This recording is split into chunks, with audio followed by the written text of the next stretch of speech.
Are we live? I can't tell. Hello.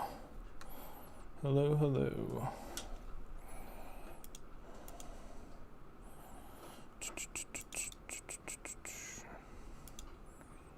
Just making sure everything's working, you know.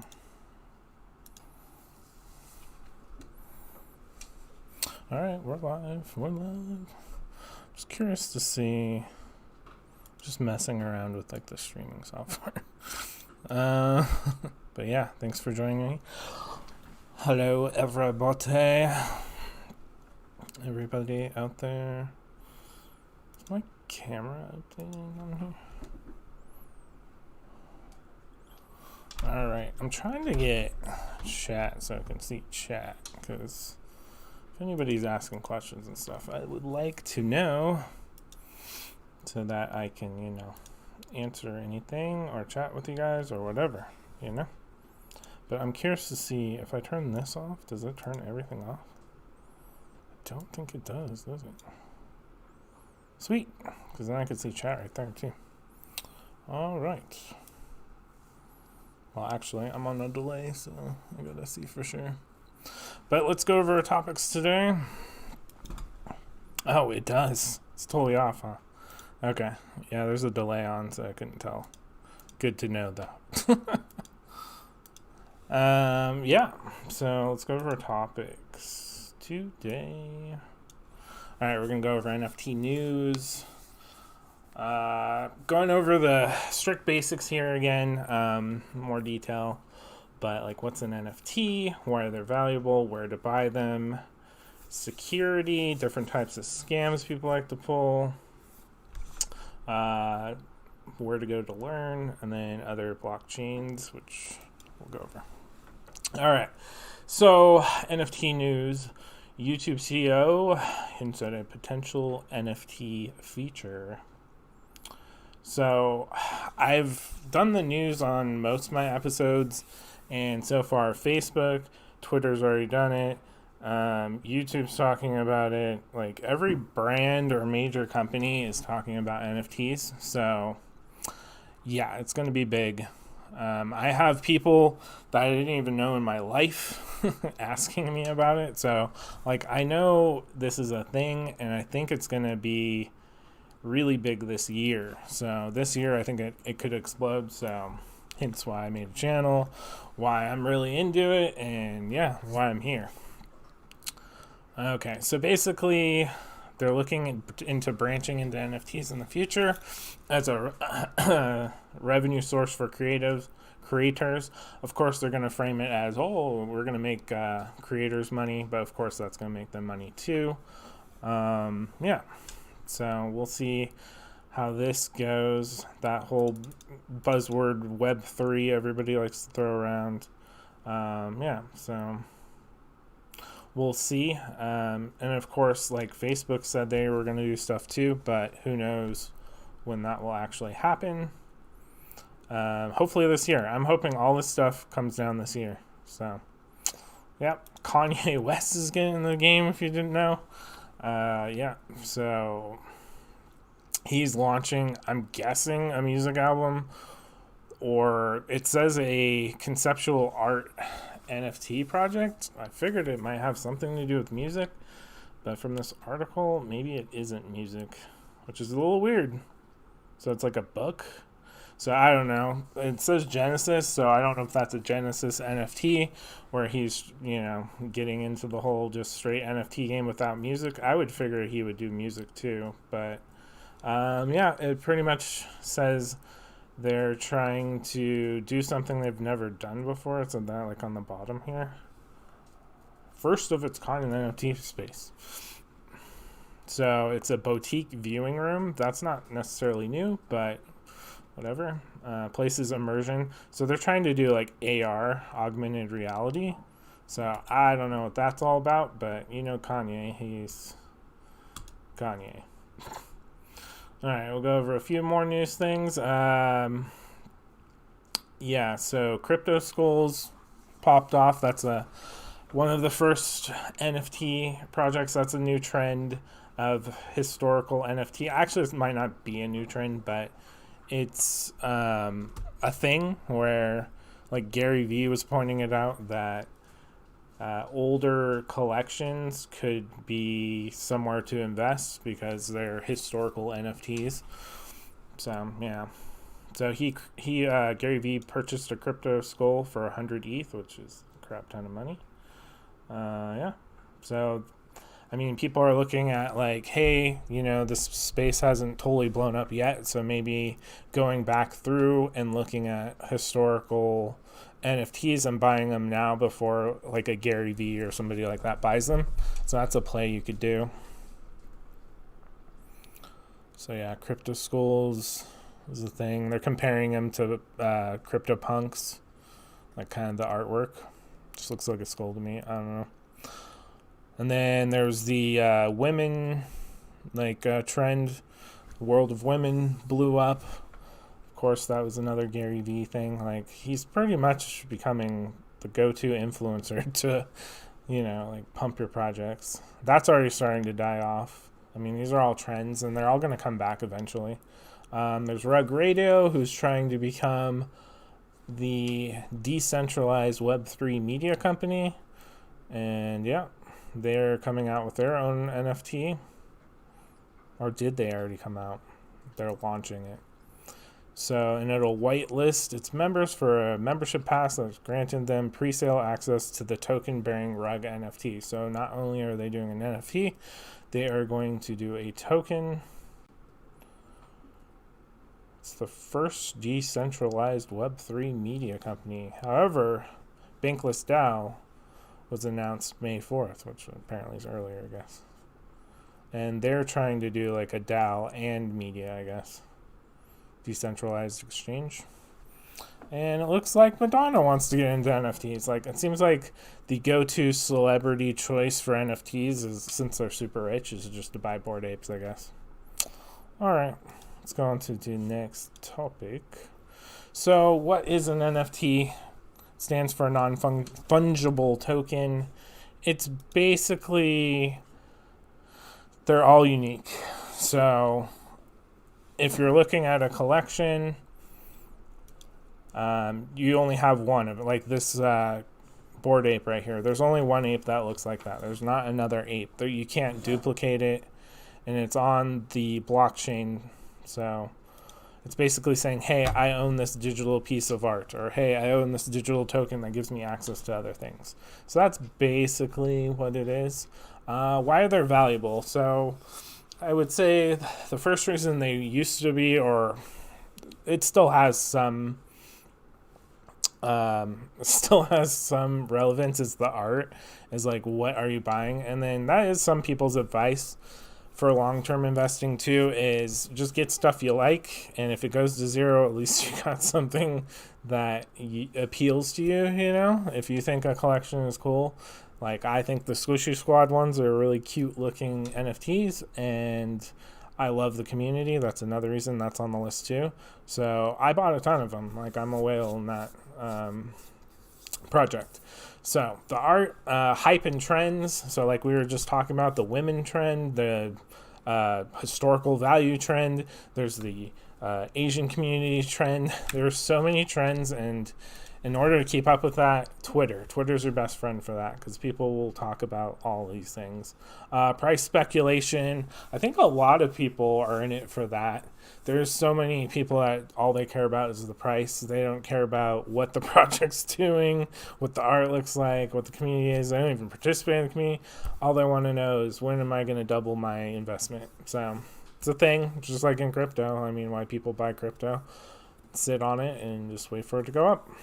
There's physical merch. That's another reason why they're valuable. A lot of projects are either releasing clothing lines, or like hoodies, beanies, hats, stickers, anything you can think of. Squishy Squad's doing metal prints you'll be able to put on your wall for art.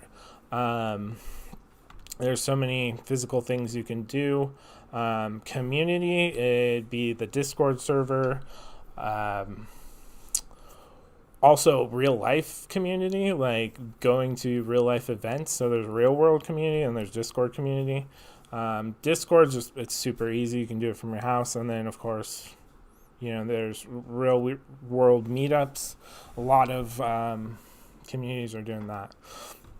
Whitelist mints, that's big on almost every project I've seen, is your projects will partner up with other projects to help them promote. They'll give them whitelists, and they'll usually give the project some whitelists, like RNY, Journey Crypto. Every time he seems to do a launchpad deal where he's helping another project launch, he'll get a certain amount into his community wallet, and then you're able to hopefully either win, or now he launched his own Discord like point system where you can use the points to buy those out of the community wallet. So there's stuff like that. There's like a lot of interesting stuff like that in the space. So where to buy? The big daddy is OpenSea. I don't even think I put a link up here. Is OpenSea. This is where all the volume's coming in right now, and where you're going to find pretty much everything. There's other platforms. There's one called Looks Rareable that just launched. There's the Nifty Alpha, I believe is one of them, or Nifty something. I've never used that one, but that's another one. But yeah, OpenSea is the biggest one out there, basically. So you definitely want to be familiar with this. The first thing I did when I was getting into it is I just jumped on here. I went to Explore, and you can just go through. You can look at art. You can look at collectibles. Even though all the stuff is kind of collectibles, there's different categories. You can just go and look through everything, and then just kind of familiarize yourself with how it works. The collection's at the top right here, who owns the NFT, how long the sale's going for. It's cool. You can look at the price history to see, what this is sold for before, and is it going up, is it going down. There's offers. People can just send you offers. There's a lot of cool stuff on OpenSea that you can check out. But definitely that's where I would start. If you've never bought an NFT, go to OpenSea. My Discord. All right. So, security. Ledger, Trezor are the two biggest hardware wallets you can buy. I will put a link. I didn't do it yet, but I'll put a link in the description for both these sites.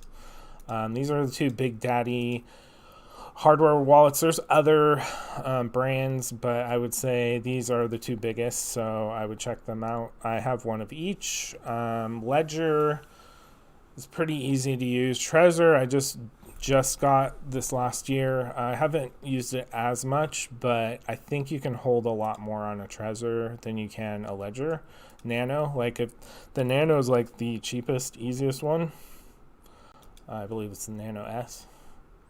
So yeah, this one, like, at a time, I use this one a lot, and I have to keep switching out my crypto or whatever I'm doing with it. Like, if I'm on the Ethereum blockchain, say I'm trying to do, like, move 4 different cryptos, I have to delete some. So, like, say I have Ethereum, Cardano, and Bitcoin on it. If I want to do something else with another one, I'm going to have to delete one and then install the new one on there. I think Trezor has a bigger storage capacity. Like I said, I haven't messed with it too much. I only have like Bitcoin and Ethereum on my Trezor. That's more my long-term wallet, but yeah, we'll put those in the description. So this one runs $59. I just had to buy a new one because my old one broke, but yeah, with shipping it came out to $72 for me with taxes and all that stuff. I recommend you only buy directly from the websites. Do not buy off of Amazon, because somebody could have hacked the hardware wallet before you even got it, and then they sent it off to Amazon, then Amazon sends it to you, and you think it's totally legit, when they'll just steal all of your NFTs and all of your crypto. So definitely buy straight from the source. Type of scams. There are so many type. This is the thing that, I mean, it didn't shock me too much because I have a crypto background, but there is a lot of different ways they try to get your NFTs, and it's not too surprising, I guess, but we'll go over some of them. The biggest one is Discord. Discord, everybody's on Discord for every project has a Discord. So they like to target people and they will message you directly if you do not turn it off. So we'll use Squishy Squad as an example. You right click on it, you go to privacy settings, and then you uncheck allow direct messages from server. And everybody who's been in or who's been around a while will know, like, hey, you can't send direct messages. You can always add them as a friend, and then you guys can message. But if you leave this open, because by default, this will be on. So you'll get, like, spam stuff sent to you. They'll act like they're the founders and tell you, hey, we're doing a special mint or whatever, and then they'll just steal your crypto. They'll steal your NFTs. Another interesting one involving OpenSea that I noticed was while you're trading on OpenSea, this is a little weird. It's never happened to me, but people were talking about it before in a Discord, was what they'll do is when you go to buy a project on OpenSea, like on my ledger, you have to, you're going through it and you're using the ledger and you have to identify, like, hey, is this transaction, the transaction you want to do for how much? And what people would do is they would change the price as you were, confirming your transaction. So if you didn't pay attention to what price it says as you're, accepting it on your ledger, you could get scammed out of money. Like, you could be paying more than what you thought when you hit the buy. I don't know if they fixed it or not yet, but you'd hit the buy it now or whatever, and they're just sitting on the computer waiting for you to do it. And then they quickly change the price. And then if you're not paying attention, you'll overpay on NFTs. So I don't know if that's still a thing, and people were talking about that before, but yeah, that could be a thing. There's a lot of different scams. They'll have fake Twitter accounts. They'll message you on Twitter. Like, basically any platform you're on for NFTs, they will try to direct message you. So I would just say be careful about that. But as far as Ledger and Trezors go, it's an offline wallet.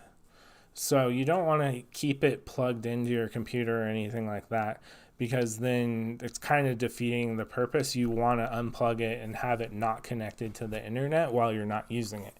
So say if somebody breaks into your MetaMask, like gets your password for that or gets whatever, and they try to transfer your stuff, if you have a Ledger or a Trezor, it's going to ask them to confirm it through that before they can take your crypto or take your NFTs. So it's that last line of security for whatever, $70. Like, I recommend everybody in the space get one for their NFTs and for their crypto. If you don't have one yet, you're taking a huge risk of losing all of your stuff. So strategy for NFTs, short-term, long-term. So kind of like what I talked about earlier, hype and trends would be the short-term. There's also a lot of tools you can use for finding short-term mints that are happening. There's Icy Tools, there's Nansen.io. I can put all these links in the description if you guys want to check them out. But those are good for finding the mints before, like right as they're happening, and just trying to jump on a trend and, sell it basically. And then any kind of trends, you need to be on Twitter to figure out what's the hot thing right now. Like right now, the hot thing is the walking NFTs, where it's like a GIF or whatever, an animation of like a bear or whatever walking. That's one that's going right now. There's a bunch, but those are the new ones that are getting all hyped up. So whatever the trend is, it's your friend, especially if it's the start of the trend. It's always good to jump on the start. You should be a little iffy or worry if you're in parts of the trend, because then you might be caught at the top, and then that's why short term I do not prefer, because I don't like spending all my energy there. I'd rather spend my energy on what's the founder like, who are the founders, go into their Discord and see how the environment is there? Are they just talking about when the price is going to go up? Or are there real people in there talking about their lives, sharing about other projects, helping each other out, that kind of thing? The projects I'm in do that, and they were all long-term projects, and I do not plan on selling them for who knows. That's kind of my crypto strategy too, is long-term holds. If you don't feel good about a project, there's no use holding it. Is my thing. I mean, short-term is a thing. I don't have as much experience in it. I think you should use a lot of tools if you want a short-term trade. That's what I would say about that. And then niches. I would say another good strategy is get a niche. Like, I'm starting to develop a niche in the NFT community for influencers. I like following influencers I trust. I think they can make good connections with other influencers and with other projects. They have something to lose. They have a reputation to uphold. And if they screw over their investors or whatever project they put out and then they just go away, like, they're done in the space. Nobody's going to follow them. So, in fact, that was one of the stories today that I forgot to go over. The very bottom one is Beanie. I don't know if he's a pretty big crypto influencer, and apparently he got caught doing some unscrupulous business practices. So yeah, Beanie, I think there's some lying going on there. I don't know. Basically, people found his contract and matched his contract, showing that he was the owner of certain projects that he said he was just invested in. It's just like a lot of weird stuff. I didn't go too much into the story. I just know that he basically got canceled over this. So that's what's going to happen if you think short term. If you think of just about the money, you are going to be canceled, basically. Like, people will not follow you. Of course, you can just just come out with a new identity, change your name, whatever. But for the people I follow, like Bento Boy and Squishy Squad, his face is on the camera. Like, you know who he is. Same thing for Journey Crypto.